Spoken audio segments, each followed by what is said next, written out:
Cancer Ascendant, Cancer Rising. What's up? This is G. I'm here to give you your June 2020 video. I already gave you a first of the month, June 2020. This is going to start off with the eclipse energy, and we're going to go over 5 areas of your life that are going to be important. 5 areas of your world that are going to be important. So let's just dive into your astrology. So first thing, Cancer, Ascendant, Cancer Rising. Yes, you have a big eclipse happening in your sign. So all we need to realize is that Cancer is all about my emotions. It's about nurturing. It's divine feminine energy. And this is on your ascendant. Now, if you know a little bit about astrology, this is at 0 degrees Cancer. This is a world axis, A-X-I-S, a world axis point. So if you have your ascendant there, well, congratulations, because this is actually a really kind of a cool thing in reality, because typically people who have any planets or significant points on the world axis point, it typically means there will be something that you do that will be on a global level. That's pretty fascinating. Most people kind of would love to be able to do that, be able to do something where they are in the world's view, right? Where they have the spotlight on them for something they've done, right? And something, well, hopefully good, right? Right? When we think about this, wow, that could go 1,000 different ways. There's a whole lot of people in the news, and we kind of wish they didn't have the world spotlight.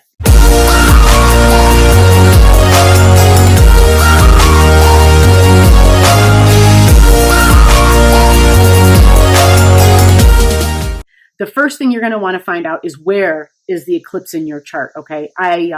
Eclipses mean change, okay? So this, if it's on your ascendant, if you have a planet, if you have a point, right?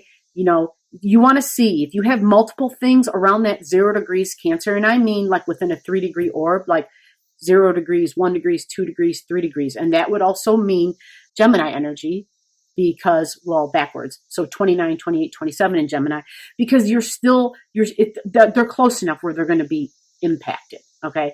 Now, understanding that the eclipse means change. So typically when something happens on someone's ascendant, it means a change in where they live. It means a change possibly also in where you work. It also could be a change in partnerships. Who are your significant one-on-one relationships? And this is because when you have something on this horizon, energy runs along polarity. So if something happens here, it shoots a beam over to here. And because it's an eclipse, it's a big deal. So something that would square it 90 degrees away, I know I'm getting astrology, I'll stop. Something that squares it would be your home and your work and your ambitions in the world. Eclipses are powerful, and this particular eclipse is going to last, has an unfolding sort of energy, which will be from over like a phase of like 3 to 5 years. It will be unfolding. It will be growing. I'm calling it a conception. I'm calling this eclipse a point where it's literally the point of conception, where we're birthing something, but it's going to take a period of 3 to 5 years to birth it, right? For it to literally be born. And depending upon if you have something at those degrees, has everything to do with how big of a birthing thing it's going to be, how big of a thing you're going to birth. Cancer, this is your emotions, right? This is, you appear to be this very sensitive and emotional person. But let me get a little bit deeper here for you, okay? Let's go to number 3. So number 3 for you would be, let's look in your chart. Let me find out for you where this sort of thing occurring may cause stress and tension in your life. Okay, so typically this is going to occur in areas of your home, but it's going to be your home, and it's also going to be your professional world. When I say your professional world, these are your ambitions. This is literally what people think of as their career. This is what I want to be known for, okay? And so this is like your 4th and your 10th house, because the eclipse happening at that spot can trigger things in those placements, can trigger stuff in your house, can trigger stuff up there in your ambitions and your worldly aims, okay? And if you have planets up there, see if you have something near the 0 or the 1 or the 2 or the 3 degrees, whether in Libra or in Aries energy, because it is those placements, it's those spots that you're going to feel it, okay? And so what does that mean? It means it could, again, it's leading right back to what I already said. There could be changes in home. There could be changes in work. All right. There could be and it's not like it's necessarily where, okay, you're told you don't have a job. It could very easily be you realize you no longer want to do this. You're done. You realize there's something more important, and this could be an igniting factor for you to do that which you really desire, what you really want to aspire to be. This could be that. Now, let's go on to number 4 for you. The number 4 factor is Mars. Okay, Mars is a big deal for all of us. Mars is going to be entering your 10th house. Now, this definitely suggests new work, new ambitions, new career. Mars is that person that stands behind you, if you could imagine, someone standing behind you and pushing you on your back. And so having Aries energy in your 10th house means you're always trying to start something new. You like it because it's exciting. You like the adventure of it. It's like an experiment. You're like, but I haven't tried that yet. I didn't try that. I want to try that. Well, God, I could see myself doing all these different things. And so it makes it difficult. It's like, okay, so can I just focus on one thing? And that one thing that I have so much love for in the beginning, why can't I stick with it? I know this is the crux of the Cancer Ascendant, Cancer Rising.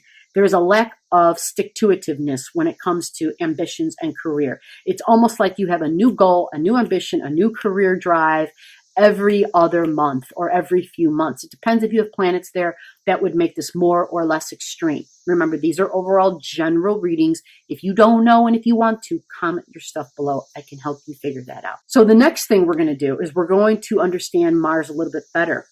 Okay. And Mars, understanding it a little bit better, tells me Mars is going to be there for the next 6 months in your 10th house, which means you're going to be pressing forward in a really strong way. I have to ask you to use caution. Remember, when Mars gets in Aries energy, it's like Mars is reborn, okay? Mars is reborn and Mars feels empowered and feels invincible, unstoppable, has a lot of fight. Remember, Mars is the warrior.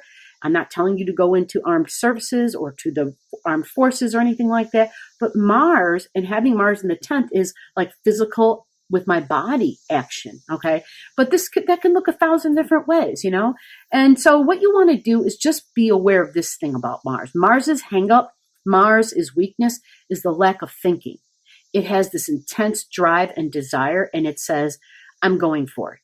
I've got to go for it. This is so strong. I feel this so real. I got to go for it. And I'm saying to you, realize that Mars is super powerful right now at this time, and you want to be able to weave in thought. That is the ambition of Mars and Aries, is to not just be all about the body, all about action, all about being physical, but to weave in some thinking first. Mars is really, really spontaneous. Mars is very impulsive. But here's the bigger picture. Mars is the ego. So when you understand that Mars is your ego drives, ego desires, ego passion, you as a wiser human being recognize that you're not going to let your desires, right? You're not going to let your ego drive the vehicle. You can't let that happen. There are times when it's wonderful. There are times when it's needed, but use it like the tool that it is. Do not allow your ego to control you. This is more about a mastery of the ego for all of us, by the way. This is because everybody listening, I don't care what your rising or your birthday is, which by the way, your birthday is not your rising sign, but I can find out your rising sign for you if you're watching this video and you've just realized for the first time, you've just heard that your birthday is not your rising. Comment your stuff below. I can help you out. And that's for free, by the way. Or as a good friend says, that's free 99. And that good friend, by the way, I've got her video playing here on YouTube. Her name is Karheisha. She's got a really long title, but it's Karheisha, Chattin with K. She's got a beautiful energy, very fun, high vibe. Check her out. She has been a blessing in my life. She gives me this, I don't know how to explain it. There's just something when I watch her channel, her videos are always really quick, really fun, really on point, alive, fiery, and you always leave walking away feeling really good. And that is an important factor. And in doing this kind of stuff, I need that in my day because when I look at folks' chart, it's serious. People only come to me when shit ain't going right, and it's usually heavy stuff. And so, you know, this woman helps me do that. The other thing about Aryan energy, and for all of us, where I was going, was that this is a mastery of the ego. That's what this is a test of, okay?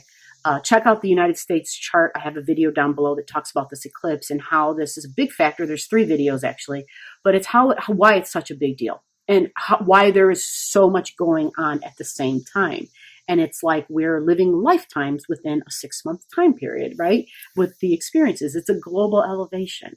And it's a beautiful thing when you look at it far away and detached and then on the big scale. It's a very beautiful, this is a time of birthing. It really is. And so we want to be really certain and careful and be really aware that we're not letting the ego to take control. This is a mastery of that, which means we're letting the soul step forward and for the soul to control. Remember, the Mars is your vehicle. It is your physical body. And so the ego and the physical body and its desires and allowing that to be control may get you your temporary tastes. It may give you a simple satisfaction that is fleeting, that is momentary. Don't you want lasting satisfaction, lasting tastes, lasting happiness, lasting satisfaction?